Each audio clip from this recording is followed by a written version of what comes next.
Okay, good afternoon, everybody. Good afternoon. Okay, got a few things going on today. So I'm joined today by my colleague, Luisiana Perez Fernandez, who will speak for a few minutes on Hispanic Heritage Month. Luisiana, over to you. Hi everybody, thank you Karine, gracias Karine. Buenas tardes, mi nombre es Luisiana Pérez Fernández y soy la directora de medios de coalición de la Casa Blanca. Hoy celebramos la primera semana del mes de la herencia hispana, un momento para reconocer que la diversidad es una de las mayores fortalezas de nuestro país. Este mes honramos la historia, cultura y contribuciones que la comunidad hispana aporta a nuestra nación. Comenzando desde esta tarde, el presidente Biden y la primera dama, la doctora Jill Biden, recibirán a líderes y miembros de la comunidad latina en una recepción para celebrar sus logros y contribuciones en los Estados Unidos. Luego, el día de mañana, el presidente dará un discurso en la gala del Instituto del Caucus Congresional Hispano, donde honrará la excelencia latina y las contribuciones del Caucus Hispano del Congreso. Allí hablará sobre cómo, desde el primer día en el cargo, él y la vicepresidenta Harris se han comprometido en promover oportunidades y equidad para todos, incluidos los millones de latinos en Estados Unidos. Gracias a este compromiso y a las acciones de la administración Biden-Harris, la comunidad latina ha experimentado una fuerte recuperación económica. La tasa de desempleo latino se redujo a uno de sus niveles más bajos. Hemos apoyado a las pequeñas empresas latinas que ahora experimentan el ritmo de crecimiento más rápido en 30 años. Desde 2020, hemos duplicado la cantidad de préstamos respaldados por la Administración de Pequeños Negocios para empresarios latinos. La proporción de latinos que son propietarios de viviendas han aumentado en un 50%, con más de 9,5 millones de hogares hispanos que ahora poseen sus propias casas. 5 millones de latinos en el Medicare se han beneficiado de la reducción de los precios de los medicamentos. Expandimos la cobertura médica y de calidad a millones de personas a través de la Ley de Cuidado Médico Asequible, incluyendo ahora a los beneficiarios de DACA y sus familias. Creamos un gobierno federal que refleja la diversidad de Estados Unidos, con cuatro latinos desempeñando funciones en el gabinete. Hemos ayudado a la economía de Puerto Rico invirtiendo más de 140 mil millones de dólares y agregando más de 100,000 nuevos empleos. El presidente Biden también ha defendido enérgicamente el DACA y ha tomado medidas para mantener juntas a las parejas casadas en las que uno de los cónyuges es ciudadano estadounidense y el otro ha estado en Estados Unidos durante 10 años o más. Este mes también es una oportunidad para celebrar a los latinos en la administración Biden-Harris y en la Casa Blanca, quienes han trabajado en las prioridades de nuestra administración.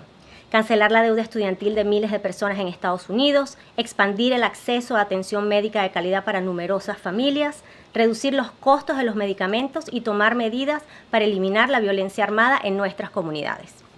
En este mes de la herencia hispana, celebramos el progreso y la prosperidad que hemos impulsado desde que el presidente Biden y la vicepresidenta Harris asumieron el cargo.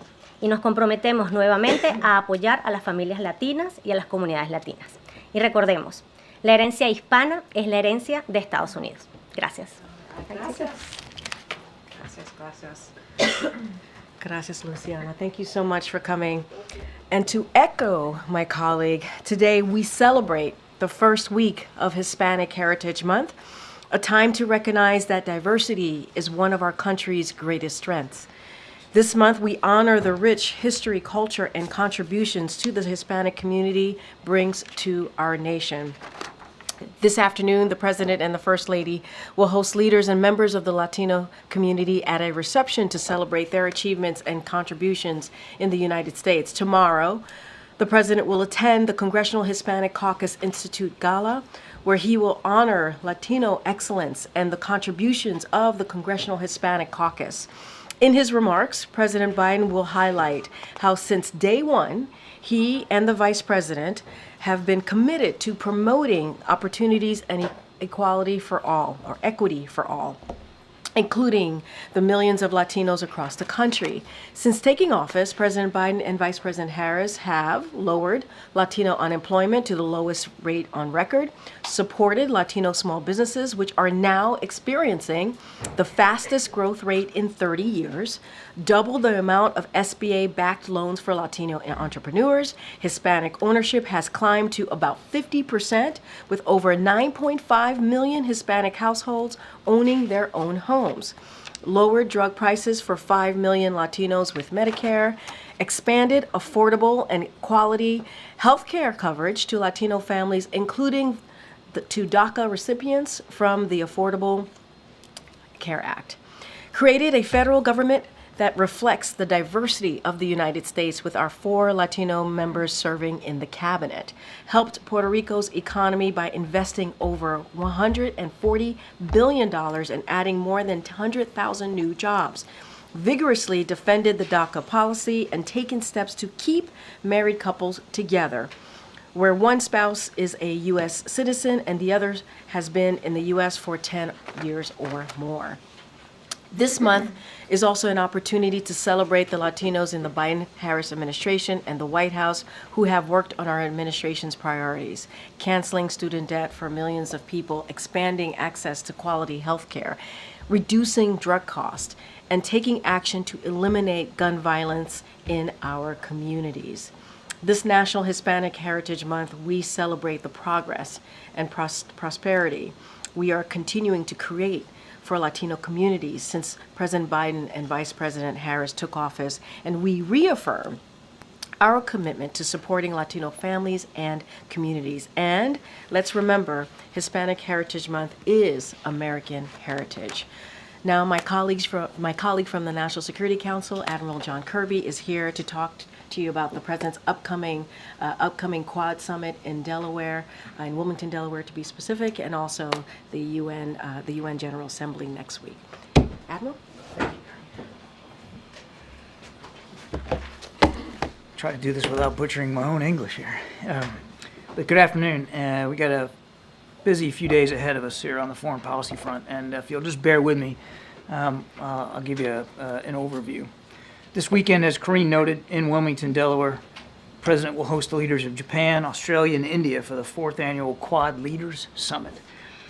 Now, over the last 3+ years, President Biden has made it a priority to invest in rebuilding our network of alliances and partnerships across the Indo-Pacific. And in the process of doing that, he has strengthened not only existing relationships, but he's helped forge new ones altogether. So think about AUKUS, for instance, or the trilateral Camp David Summit with Japan and South Korea, or the first ever U.S.-Japan-Philippines Leaders Summit in April, and of course, the Indo-Pacific Quad. Back in 2021, President Biden elevated the Quad to the leader level for precisely those reasons. He understood that bringing 4 leading Indo-Pacific democracies with shared priorities, mutual security interests, and strong bonds of friendship between our peoples, would make for a safer and more prosperous region, and quite frankly, a safer and more prosperous United States. Now, this particular Quad Summit will be the first time we've hosted foreign leaders in Wilmington, the President's hometown. And he's very excited about that, about showing them a place and a community that shaped so much of the public servant and the leader that he became. It's also a reflection of his belief that, like politics, foreign policy is also personal. And the President is enormously proud of the personal relationships that he has with each of these 3 leaders. Indian Prime Minister Modi, Japanese Prime Minister Kishida, and Australian Prime Minister Albanese. The President will meet individually with each of them, and they will also gather together in a larger plenary session where they will discuss expanding cooperation across a range of critically important issues. We believe that you'll see coming out of this summit that the Quad is more strategically aligned and more relevant than ever before. I think you can expect a robust agenda aimed at delivering concrete benefits to the people of the region as they all identify priorities such as health security, natural disaster response, maritime security, quality infrastructure, critical and emerging technologies, climate and clean energy, and cybersecurity. You'll also see some announcements that demonstrate our intention to make sure that this special partnership, the Quad, endures and in fact thrives over the long term. We'll have more details, of course, to share on the specific deliverables as we get a little closer to the weekend. Looking ahead to next week, On Monday, the 23rd of September, President Biden will welcome the President of the United Arab Emirates, His Highness Sheikh Mohammed bin Zayed Al Nahyan, to the White House. Now, this will be the first ever visit by a president of the UAE to Washington, so it's a historic one. The Vice President will also meet separately with President Mohammed. Both the President and the Vice President have spoken with or met with President Mohammed at multiple points throughout the administration, and we look forward to the opportunity to have face-to-face discussions here. In particular, the President and the Vice President will discuss a number of bilateral and regional matters together with areas of deepening cooperation in advanced technology, clean energy, space, supply chain resiliency, and critical infrastructure investments. The UAE has made a number of recent announcements with respect to strategic investments in climate and clean energy, all of which build on the Partnership to Accelerate Transition to Clean Energy, or otherwise known as PACE, which we signed with the UAE 2 years ago. We look forward to expanding this collaboration over the coming months and years. UAE is also, we might add, a leading partner in the President's Partnership for Global Infrastructure and Investments. Advanced technology, I think, will also be a focus of this discussion, including efforts to advance responsible artificial intelligence goals. Now, in the region, President Biden and Vice President Harris will discuss with President Mohammed, obviously, the crisis in Gaza, UAE's essential role in addressing the humanitarian crisis there, and the crisis in Sudan, where, as the President's statement made clear last night, we all must increase efforts to open routes for humanitarian assistance and ultimately to secure a ceasefire. The President and the Vice President look forward to this important engagement with a strategic partner at a very important time. And then finally, the President, as you know, will be traveling to New York City on Monday afternoon for the 79th meeting of the UN General Assembly. Throughout all his engagements up there in New York, he will reaffirm America's leadership on the world stage. He'll rally global action to tackle the world's most pressing challenges, including climate, the opioid epidemic, mobilizing resources for developing countries, managing the risks and benefits of artificial intelligence, and helping end the brutal wars in Gaza, Ukraine, and Sudan, among many other critically important issues. Specifically, on Tuesday morning, the President will deliver an address to the UN General Assembly outlining his vision for how the world should come together to solve these big problems and defend fundamental principles such as the UN Charter. The President will also meet with UN Secretary General Guterres and talk about how the partnership between the United States and the United Nations in advancing peace and safeguarding human rights can endure and to prosper. On Tuesday afternoon, the President will host a summit of the Global Coalition to Address Synthetic Drug Threats. We established this coalition ourselves just last year to drive international action in order to disrupt the global supply chain of illicit fentanyl and other synthetic drugs. This event will be an opportunity for leaders to drive progress on one of the most lethal global health and safety challenges of our lives. The meeting reflects the President's vision of countries working together to deal with problems that cross borders. Now, in this case, the coalition is playing a vital role helping our country deal with the fentanyl crisis here at home. The President will also have engagements with foreign leaders on Wednesday, and we'll have more to share on that agenda as we get a little closer. Thank you. Appreciate your patience. Admiral, what's the White House response to the exploding walkie-talkies in Lebanon today? I know Karine addressed the pagers yesterday, but what's the latest U.S. assessment, and does the U.S. consider this a justifiable escalation? What I can tell you is we were not involved in yesterday's incidents or today's in any way, and I don't have anything more to share. Has the Israelis let you know about these operations? I don't have anything more to share today. Confirm that it's the U.S. assessment that the Israelis were behind all this. Nothing more to share. The Israeli defense minister said today that this is a new era of the war. What's the White House's response to that, and how concerned are you that this will cause this escalation?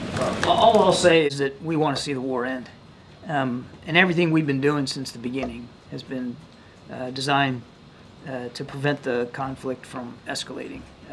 We still believe, for instance, that there is a diplomatic path forward, that particularly up near Lebanon. And we still believe that while it is increasingly difficult and we are certainly no closer to finality, that we believe a ceasefire deal and a negotiation to get the hostages out is still the best outcome, and we're going to keep pursuing that. But how do these events move forward any diplomatic solution here? It's difficult for me to stand up here, Gabe, and tell you exactly how incidents over the last couple of days are going to affect outcomes in the next few days. All I can tell you is we're still putting our shoulder to the wheel to get the hostages home and get a ceasefire in place, as daunting as that is today. And we are still involved in intensive diplomacy to try to prevent a second front from opening up on that border with Lebanon. Thank you.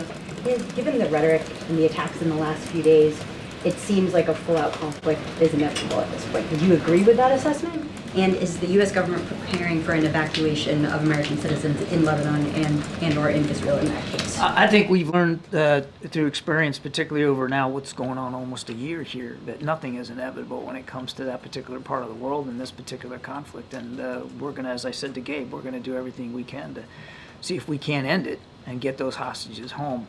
And your second question was evacuation. I don't have anything with respect to evacuation preparations to talk about. I mean, that's a better question really put to the State Department. I think you know, Laura, particularly from covering the Pentagon, we have on the shelf, we have evacuation plans available for places all over the world. But I wouldn't lead that to believe that we're in a moment now where we think we need to imminently call for that or act on that right now. What has been the impact of the latest attacks on the potential for a ceasefire deal in Gaza?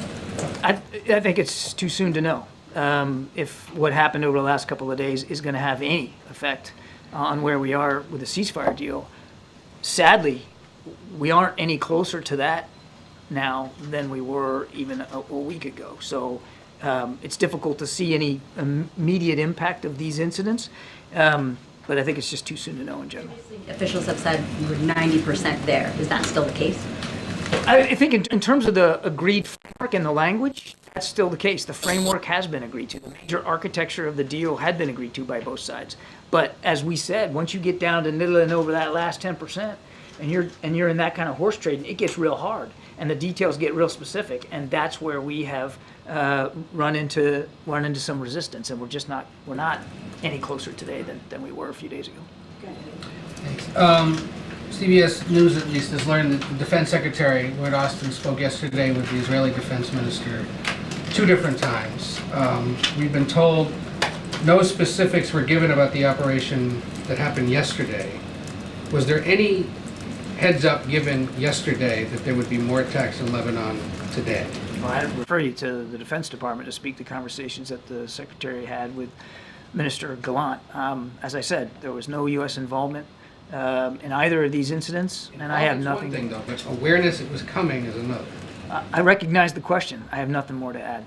If you're someone who owns a pager like this that's been blown up in Lebanon in recent days, whether it was made by the Taiwanese company or the Hungarian company that may have had a licensing deal with them, should you be concerned it could blow up? Again, Ed, I have nothing more to add on this. Yeah.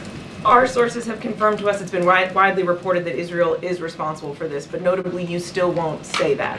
Why is that? Is it because that's not your assessment or because you don't support what they're doing here? It's because I don't have anything more to add on this issue. As I said, there was no U.S. involvement, and I'm not going to go beyond that today. Then let me ask this. These kinds of tactics, blowing up pagers and walkie-talkies, is this type of warfare acceptable to the United States? Again, Mary, I appreciate the question. I'm simply not going to be able to address these incidents over the last couple of days in any level of detail one way or another. Okay, let me try one other thing. Please. Everyone keeps urging, all parties involved not to escalate this. Isn't this an escalation already? I mean, isn't this Israel doing exactly what you've been warning them not to do? Again, I'm not going to speak to the details of these incidents. I understand that's frustrating. I get it. And I understand where all your questions are coming from. They're all valid. They're all fair. I'm just not going to get into this. I will add, if I could, and restate a little bit to what I said to Gabe. We still don't want to see an escalation of any kind. We don't believe that the way to solve where we're at in this crisis is by additional military operations at all. We still believe that the best way to prevent escalation, to prevent another front from opening up in Lebanon, is through diplomacy, which is why Mr. Hochstein was over in the region this week. And we're still going to pursue those kinds of outcomes. If a state actor was involved in any way in what took place in Lebanon, Is that acceptable behavior by a government? That's a great hypothetical, Trevor, that I'm simply not going to engage. So it's not that that's not the case, that it was a state actor? I have nothing more to add on these incidents. I understand the question. I'm not going to engage in hypotheticals or speculate about what did or didn't happen or who might be responsible. Is there any current intelligence assessment as to who was responsible? I'm not going to get into intelligence estimates and assessments from here either. Secretary of State Blinken expressed frustration at the escalations and remarks earlier today, saying it threatens to slow it, to stop a ceasefire deal. Is that the White House's assessment as well, that it's close to being stopped or derailed, or? Look, as I said earlier, I think looking at the last couple of days, it's just a little too soon to know what kind of impact those incidents are going to have in the region writ large, particularly when it comes to the tensions up at the border with Lebanon. On the ceasefire deal and trying to get both sides back to the table, we're still working at that. Nothing's changed. We're still trying to get that done. We understand that even before the incidents of the last couple of days, doing that was real hard, that there wasn't a lot of momentum to be had there or inertia. We recognize that, but we're still working to try to see if we can get that done, because we still believe the best way to get those hostages home is through a negotiated arrangement. On the tensions with Lebanon, again, too soon to know what these incidents are going to mean to the already high tensions between Israel and Hezbollah up at that border, the blue line specifically.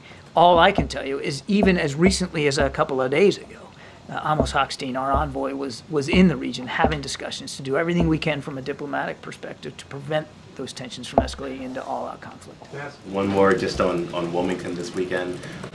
Does the president intend to press Prime Minister Modi on human rights abuses while they're talking, one-on-one? There's not a conversation that he has with foreign leaders where he doesn't talk about the importance of respecting human and civil rights, and that includes with Prime Minister Modi. He did when the Prime Minister was here in the United States, and I'm sure that as appropriate he'll do going forward. I'm not going to get ahead of the conversation, but he never shies away from talking about our concerns over human and civil rights anywhere in the world. Thanks. And you said a lot of time, especially about this region, that it's very important for this administration that the rules of war or international humanitarian law is being followed. So why won't you make an assessment whether these operations that we're seeing in Lebanon indeed are in accordance with international humanitarian law? I can appreciate that y'all want answers to these questions, and you want them now. I get that. We're talking about incidents that allegedly happened today, apparently happened today, and some that happened yesterday. I'm just not going to get into intelligence assessments one way or another about this. And I would also add that, as we have said from the very beginning, Israel has a right to defend itself. How they do so matters to us, and we don't shy away from having those kinds of conversations with the Israelis as appropriate. So you're saying Israel is behind these operations? I did not say that. Do you think that Israel, whoever committed this attack, is undermining U.S. efforts at avoiding an escalation in the region? And if so, what is the next move to try and prevent that from happening? We're going to keep at the work of intense diplomacy to see what we can do to de-escalate, to try to prevent this from becoming a bigger conflict than it already has. One more. Over the weekend, the Palestinian ministry in Gaza submitted a report with the names, IDs, ages of 34,000 people who've been killed since October 7. Over 7,000 more whose identities have not been verified. The first 14 pages of the report are of babies under the age of 1, and 2 people over the age of 100. Has the White House seen that report, and do you have any comments beyond far too many innocent Palestinians have been killed in this conflict? Let me take the question for you so I can get you back a good substantive answer. I don't know if we've seen that report. I haven't, but that doesn't mean that somebody here hasn't, so why don't you let me take that back and get you a better answer. Thank you. Yes, ma'am. On U.S. Steel and Nippon Steel, the CFIUS review that's now been, delayed or extended another 90 days, can you explain a little bit why that process is taking so long, and if it signals any sort of shift in the president's thinking about concerns he's expressed about this merger? CFIUS runs an independent process. As far as I know, there's been no delay or extension. That process is ongoing, as I understand that to be the case. Look, the President has said already what he believes that the future of U.S. Steel ought to be. He's made that clear, but he also respects the CFIUS process. And again, that process is ongoing. Thanks, Karine. John, to what extent will China be a focus of the Quad meeting this weekend? Well, I think it'll certainly be high on the agenda, John. I mean, there's not an opportunity when you get together with these particular leaders, the Indo-Pacific Quad, where in fact, it would be irresponsible if they didn't talk about the challenges that still exist in the region caused by aggressive PRC military action, for instance, unfair trade practices, tensions over the Taiwan Strait. I have no doubt that all those issues will come up. Do all 4 Quad countries view China as a threat to the Indo-Pacific region? I think you'd have to talk to the leaders about their particular view of the PRC, but I think we all have a common understanding about the challenges that the PRC is posing. But each of them are sovereign countries.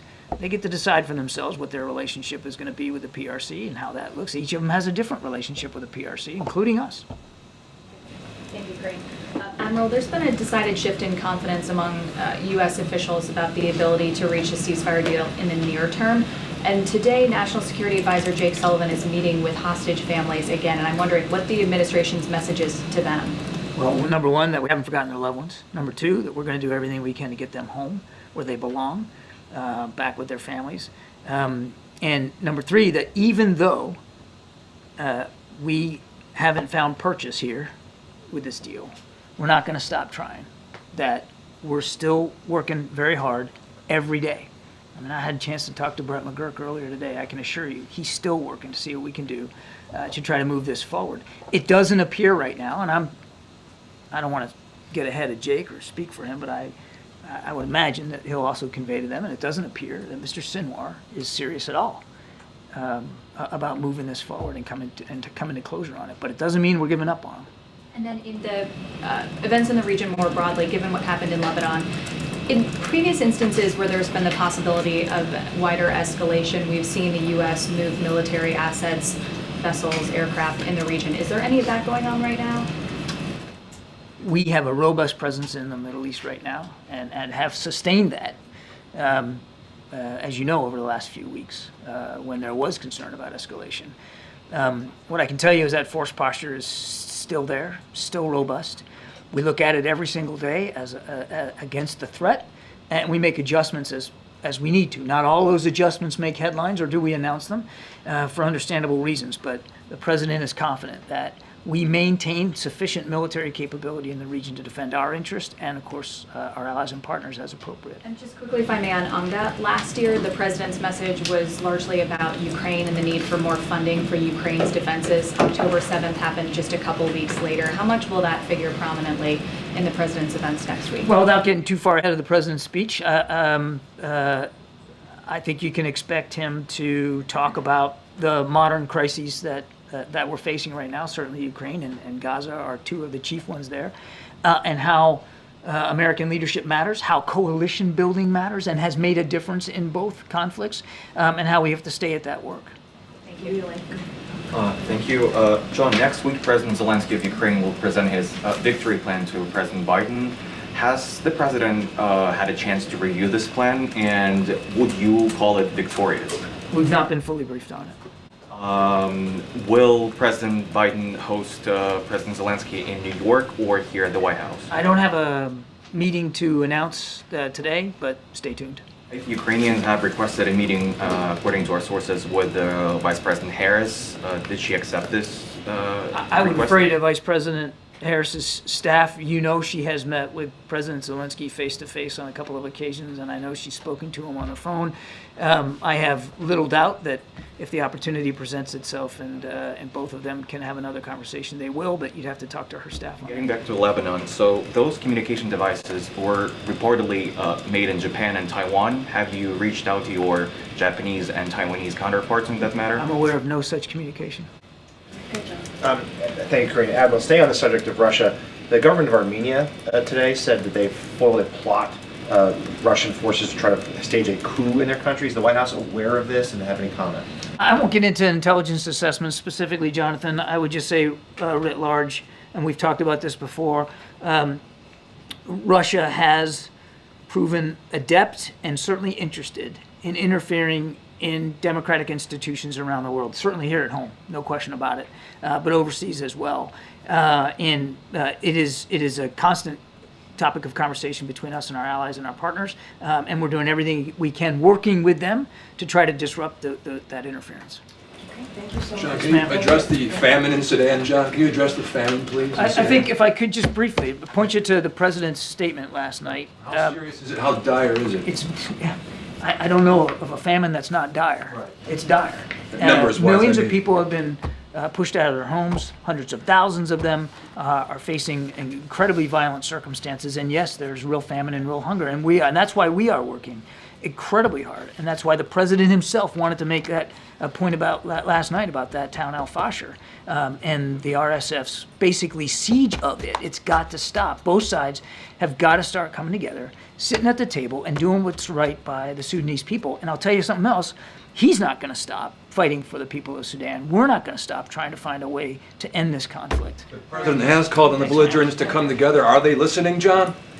Okay, thanks, Admiral. Appreciate that. Okay, I just have one last thing, and then we'll get to questions. As we announced this morning, the First Lady will lead the President's delegation to the inauguration of Mexico's first woman president, Claudia Sheinbaum Pardo, on October 1st. The full list of the delegation members will be announced at a later date. President Biden and President Andres Manuel Lopez Obrador have built a strong and constructive partnership, and we look forward to building on this partnership under the president-elect to advance our economic, migration, and regional security cooperation. And with that, Will? Thank you. I know we're going to have the Economic Club interview tomorrow with the president. I'm wondering if we're going to hear from him on the rate cut that the Fed has announced, and if there any chance that he'll speak to possible political influence this close to the election. So let me just give you a little bit of flavor, if you will, on tomorrow. As you just stated, the president is going to speak at the DC Economic Club. So he's going to deliver remarks on the important moment we've reached. Inflation, interest rates are falling, and the economy remains strong, which many critics thought was impossible. I'm sure you all remember claims that we'd need a recession to lower inflation, with some going so far as saying that there was a 100% chance of a recession. So the president will discuss what falling inflation and interest rates mean for American consumers and workers and businesses. The cost of buying a home, a car, and so much more will go down. Starting a family or a new business will be easier. The president will discuss how he will continue to lower costs by building millions of homes, making childcare more affordable, capping prescription drug costs for all, and cutting taxes for families. He'll contrast that approach with what we're seeing from congressional Republicans. Their plan to raise costs by nearly $4,000 for middle-class families with a national sales tax while blowing up the debt, with more tax cuts for the very wealthy and never seeing that actually trickle down. And so that's what you're going to hear from this president. As far as your question about the politics, the political side, the political pieces of this, look, we're going to let the Fed speak for themselves. As you know, and we've been always very clear about this and very respectful of the independence of the Federal Reserve. Unlike other administrations, we've been, I think, pretty steadfast about that. And have been continuous in making that clear. Go ahead. Was there any surprise here at the White House by the size of the rate cut? So I'm not going to get into private conversations or discussions. Look, I think what's important here is that it's a moment of progress. I think that's how we see this, and also a recognition of how far we have come.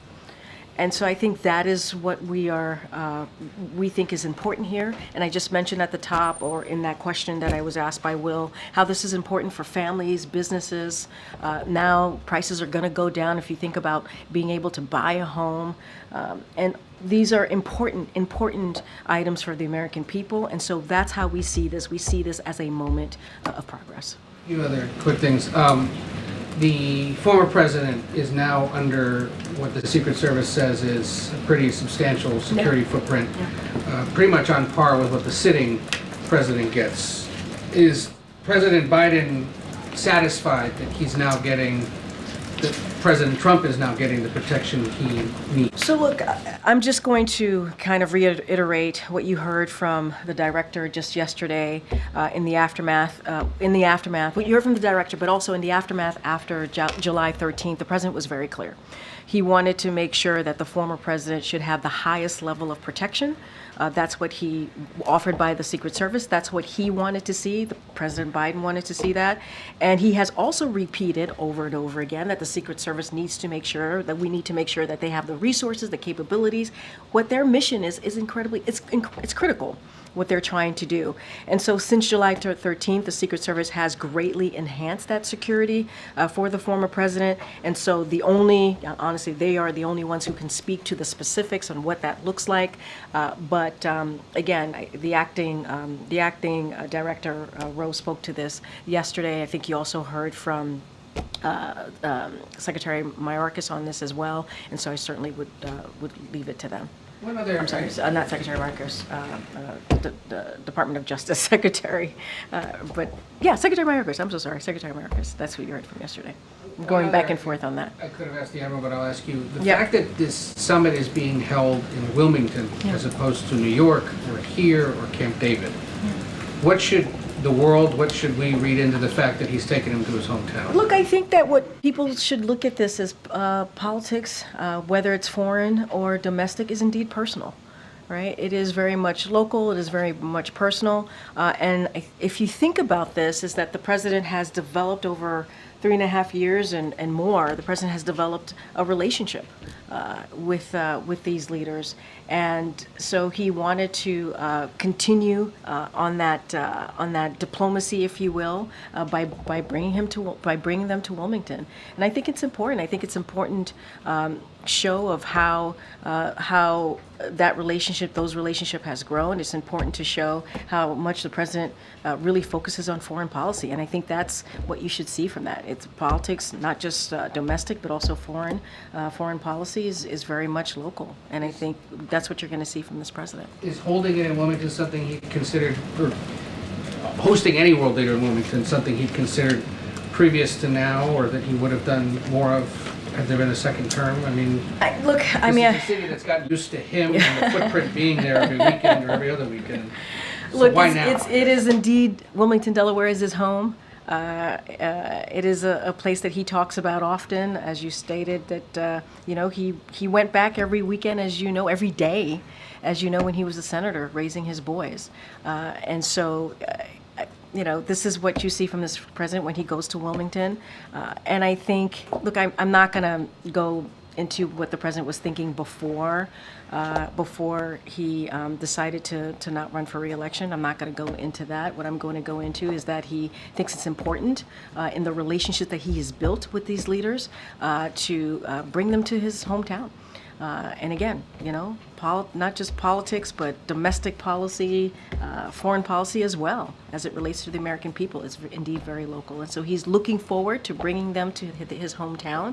I think they will enjoy Wilmington as much as you all do when you go to Wilmington with the president. Go ahead. You can either confirm or deny. I don't know. I think you love it. I think you love it, Ed. Go ahead, sorry. Is the White House concerned at all that the Fed is predicting that the unemployment rate is going to rise by the end of the year? So look, I'm going to let certainly the Fed speak for itself, as they have. I'll say this, as their statement said today, the economic activity has continued to expand at a solid pace, and the unemployment rate remains low. And as Chair Powell just said moments ago, the labor market is actually in solid condition. It is clear that our economy remains strong. You know, as we're talking about foreign policy, we have the strongest economy, leading the strongest economy in the world. And unemployment is still low at 4.2%, with the lowest average of unemployment of any administration in 50 years. 142,000 jobs created last month, nearly 16 million jobs created under the Biden-Harris administration. Wages are going faster than prices are. So I think these are important data and points to also lift up as well. But again, the Fed also spoke for themselves in speaking to the strength of the economy and the economic activity as well. I know you can't speak to politics, but the Teamsters today decided not to endorse any candidate in the election. Can you just speak to the administration's relationship with the Teamsters? Obviously, you guys have done a lot with them, $36 billion in aid. Is the president surprised at all by that? So look, I'm not going to get into endorsements from any organization, including today the Teamsters. That is certainly something that the campaign could speak to. As you know, this is a president and a vice president that has fought hard for unions throughout their administration. This administration, in the past 3.5 years, he has been called the most pro-union president ever. The president is very proud to have that title, if you will. And let's not forget, he's brought American manufacturing back home, creating close to 800,000 manufacturing jobs, and by creating the first Made in America office. And so these are things that he's incredibly proud of, and he believes if the union labor built the middle class. You hear him say that all the time, and so. Can't speak to any sort of endorsements. That's for the campaign to speak to directly. But this is a president who has has put, when it comes to union and bringing jobs back to America, he has put that front and center of his economic policy. Okay. You've described the Fed's announcement today as a moment of progress, but just to put a finer point on it, does the president agree with the assessment of many that this cut essentially declares that the battle on inflation is won? I mean, look, all we have to do is, I don't even have to look at or speak to what the Fed has done. I mean, the data shows, right? The fact is that we have seen inflation coming down. That is something that we have seen in the data that I continuously speak about from here, whether it's from me or my colleagues who join us, join us in this room. And so it is obvious. It is obvious that we have seen interest rates have fallen, that inflation have fallen, and so. I'm going to let the Fed obviously speak to more specifics about their decision, their monetary decision. But we have seen inflation going down. I think that's important. That's important to the American people. That's important for families, for businesses. And so I think the progress being made at this time is critical. And we have said this was coming. I stated earlier that there was a time where folks were saying that we needed a recession.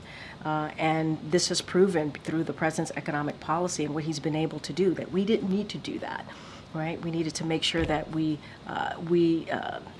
really focused on the needs of the American people. And can I just get your reaction, the president's reaction to the Senate's move yesterday failing to advance the bill to protect IVF? Look, I mean, the president, we put out a statement on that. I talked about it at the top just yesterday. It's shameful. It's shameful that I think more than 40 Republican senators decided not to give protections to IVF. And the reason that bill is even put on the floor for a vote is because of what Republicans did, the former president did in undoing Roe v. Wade with the Dobbs decision. And the Dobbs decision, while it took away a constitutional right that was around for almost 50 years, which is Roe v. Wade, it led to now, families, people who want to start a family, not have that ability to do so. And that's what it led to. And, they can pontificate and talk about how some of them may want to protect IVF, but they certainly didn't vote that way. And it's unfortunate. It's unfortunate that now families are being taken away, their rights are being taken away, their decisions to start a family is being taken away because, Republicans are blocking it or getting in the way. And so this is something, when you think about abortion rights, when you think about reproductive health care, when it comes to the Biden-Harris administration, we are going to continue to fight for those freedoms. We believe that it is important to do so, and so we're going to do everything that we can to continue to make that progress. Follow up on that, please, Greg. Follow up. Okay. You do follow up. Thanks, Karine. Do you have any thoughts about the increasing prospects of strike with the UAW and the Jeep manufacturer? Yeah, and so as I started off moments ago about how this president has certainly led in the efforts of making sure that as we talk about the middle class, the union built the middle class. So a strike authorization vote as it relates to this particular question does not mean that union will strike. It often precedes continued negotiation between employers and unions. But I will say that President Biden respects the right to strike. You've heard me say that many times. He has said that. President Biden is proud to have stood on the picket lines with UAW workers, and he believes they deserve a fair deal. He also believes in collective bargaining and will continue to encourage the parties to stay at the table and negotiate, to do it in good faith. And so we are certainly in touch with UAW and the company as we are often. And so certainly I will direct you to the parties involved here. But collective bargaining is something that the president believes in. Just as long as they do it, they come to the table and they do it in good faith. And so the president is always going to make sure he has the back of union workers. And then one more on the Fed. They said in their statement today that the economic outlook is uncertain and that they're attuned to kind of both sides of the coin there in terms of positive surprises and negative.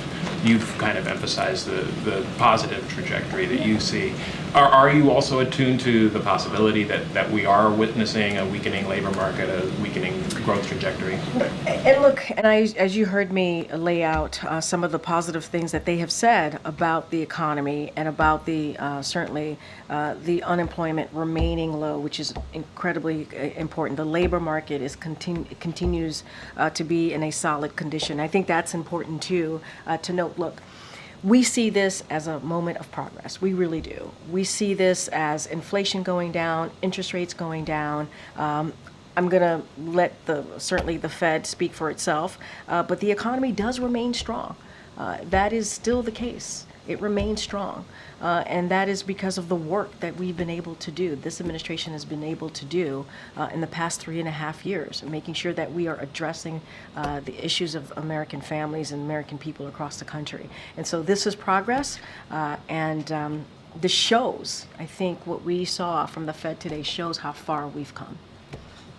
Thank you. Just to follow up on my colleague, the market is now interpreting the Fed's rate cut as perhaps a sign that the economy is weakening more quickly than even the Fed thought possible a couple months ago. So how is the White House monitoring that economic data and the possibility for a recession? So look, as we've stated many times from here before, whether it's one of our economists who have come to the podium or myself, the stock market is not our economy. We got to be really mindful about that.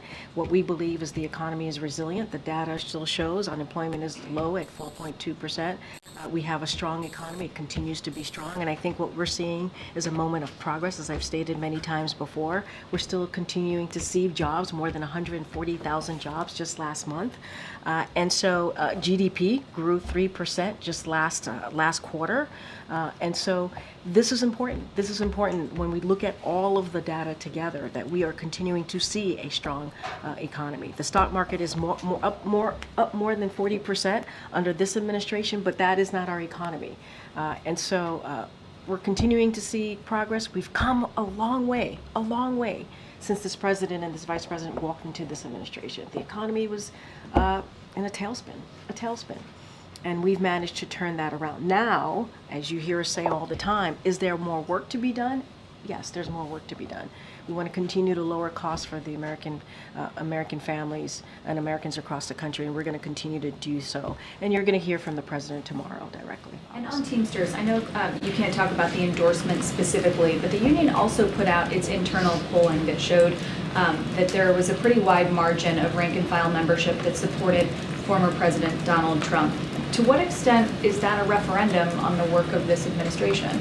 Look, I'm not going to speak to their poll. I'm not going to speak to the rank and file. Look, it is we're talking about a 2024, obviously, an election that is just a few weeks away. I can't speak to that. I can't speak to their decision to endorse, not endorse, I guess in this case, not endorse.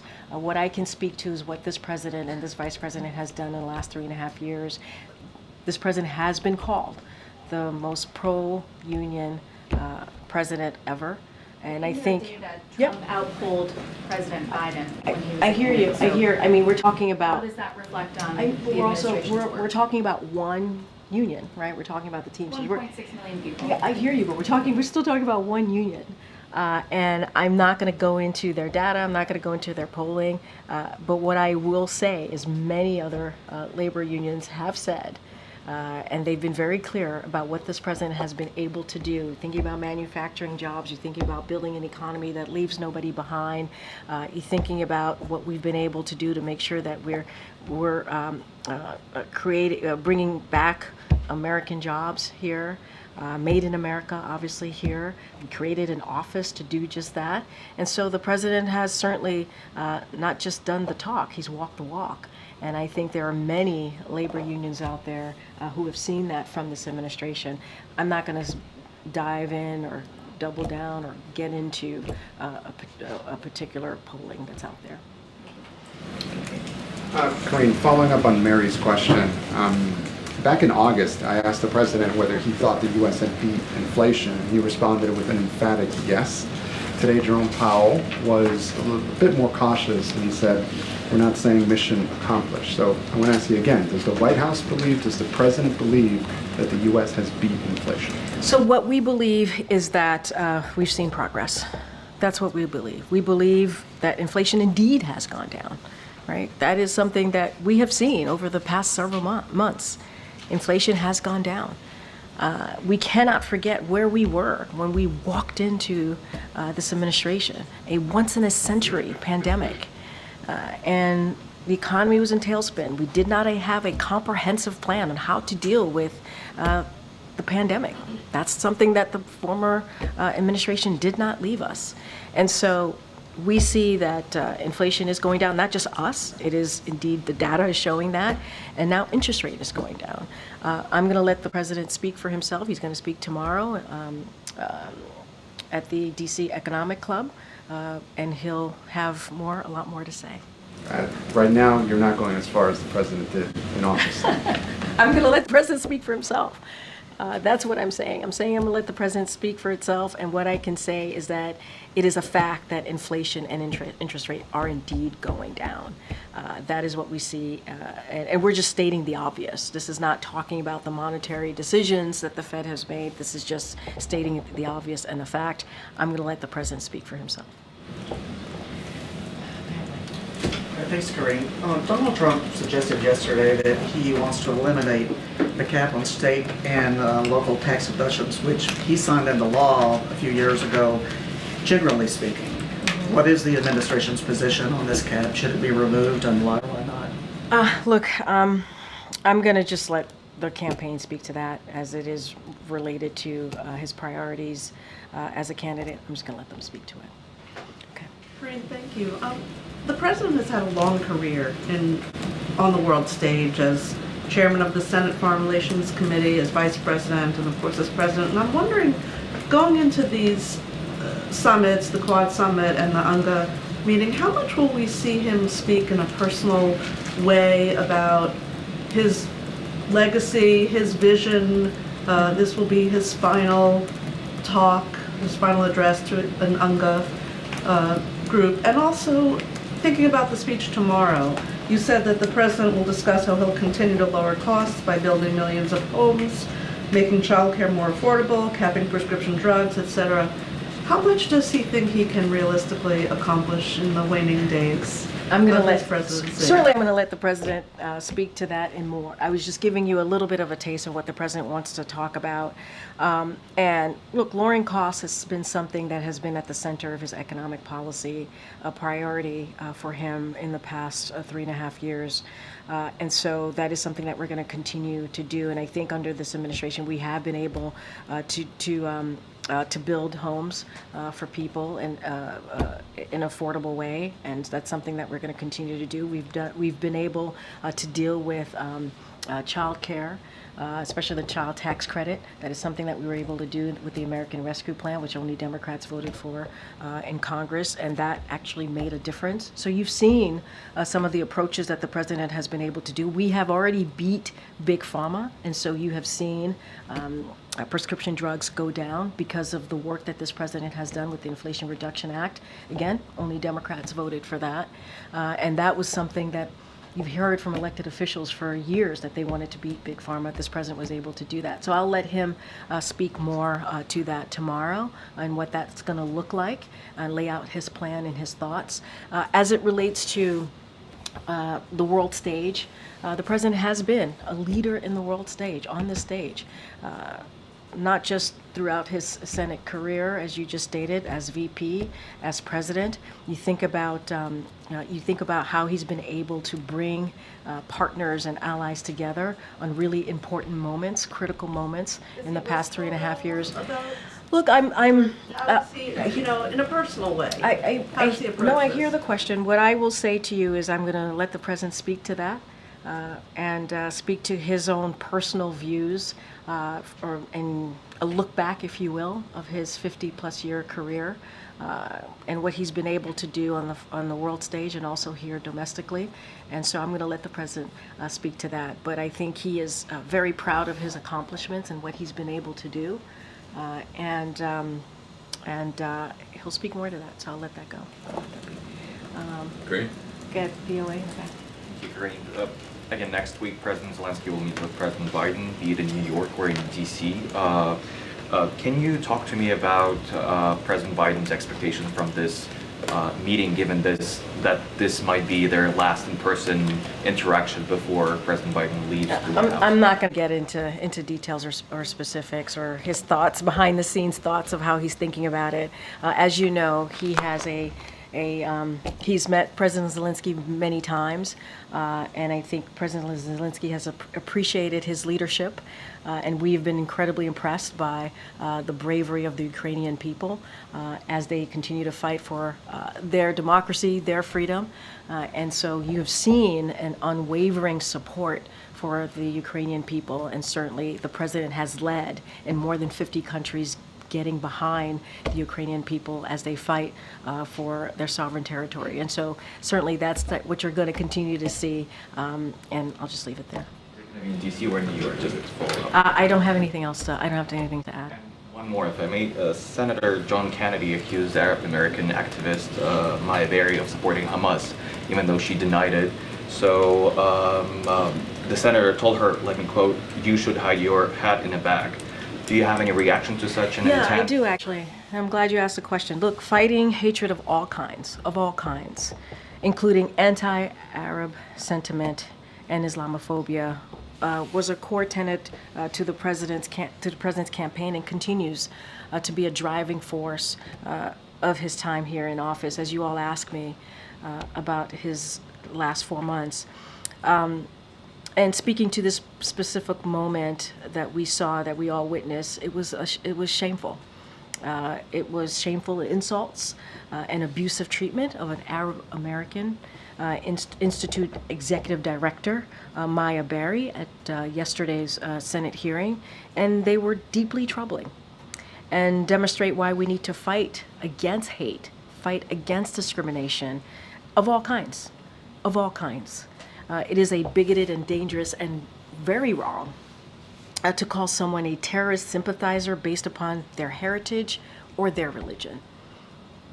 And so we have seen troubling rise in anti-Semitic hatred attacks since October 7th, and we've seen a distressing rise in hatred and attacks aimed at Arab and Muslim Americans. And it is upon all of us, especially leaders, national leaders, in particular in this country, to call that out and to condemn that type of hatred, that type of bigotry. And this is something that you're going to continue to see from the Biden-Harris administration. We're going to condemn that type of hateful speak, any forms of that type of hatred, we have to speak against it. And it was shameful. It was shameful insults that we saw yesterday in that hearing. All right, we're going to start wrapping it up. Good. Thank you.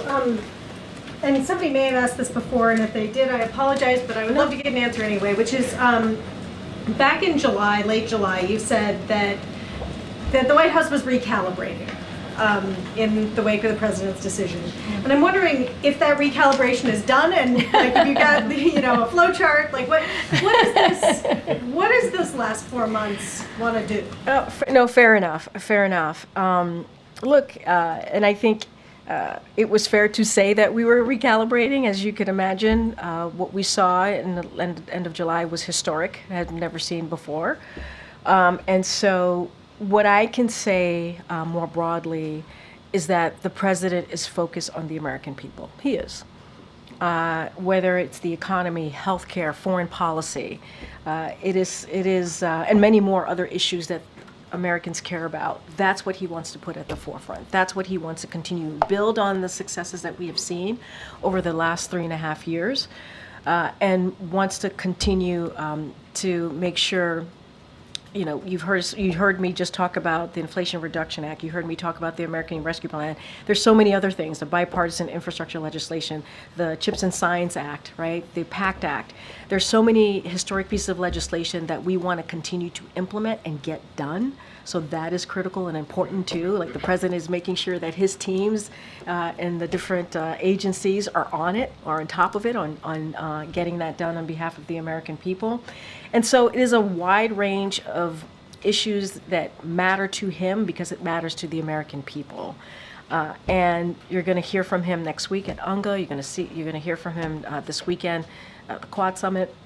And there's going to be a lot more. Stay tuned. There's going to be a lot more that you'll hear directly from this president about what else he's doing and what else he wants to continue to do. But I think, if anything, we've been taking those actions. We've been giving those speeches. He's been giving those speeches, whether it's SCOTUS. You heard him talk about the reform there.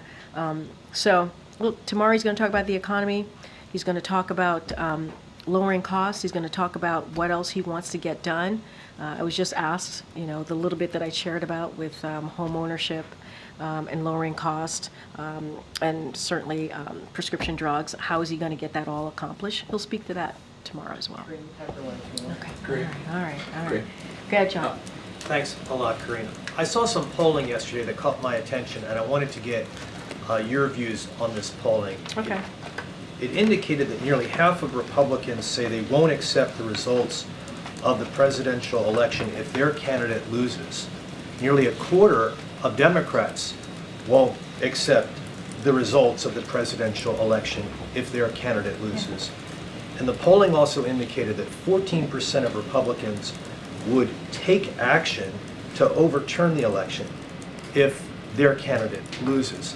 What's your reaction to that? Is that concerning that there seems to be such distrust with the election system to get these types of results? So here's what I will say. And I have not seen that polling, so I don't want to speak directly to the polling, but more broadly. And you've heard the president say this. It is important, and it is important that it shouldn't matter if you win or lose. You should respect the results of the election. You've heard him say that directly. And he respects our election process. He respects free and fair elections. It doesn't matter what side of the aisle you sit in or you believe in. It is important that we respect this process. Peaceful transfer of power is incredibly important. Respecting the results of the election, it is incredibly important. And you're going to continue to hear that from this president. He's going to continue to fight for our democracy. And you heard him say that on January 6th, after what we saw on the Capitol, after violence was incited, when you saw 2,000 people trying to overturn an election because of what the former president said. And he denounced that. And it wasn't just, you just didn't hear that from a Democratic elect president. You heard that from the judges who more than 60 of them were Republican judges who said it was indeed a free and fair election. And so he believes as a leader, as the President of the United States, it is important to be very clear in protecting our democracy and fighting for our democracy. And you've heard him say this. And so I'll leave it there. I'll see you all tomorrow. Thank you, everybody. An IVF bill, critics say it violates religious freedom. Can you address that?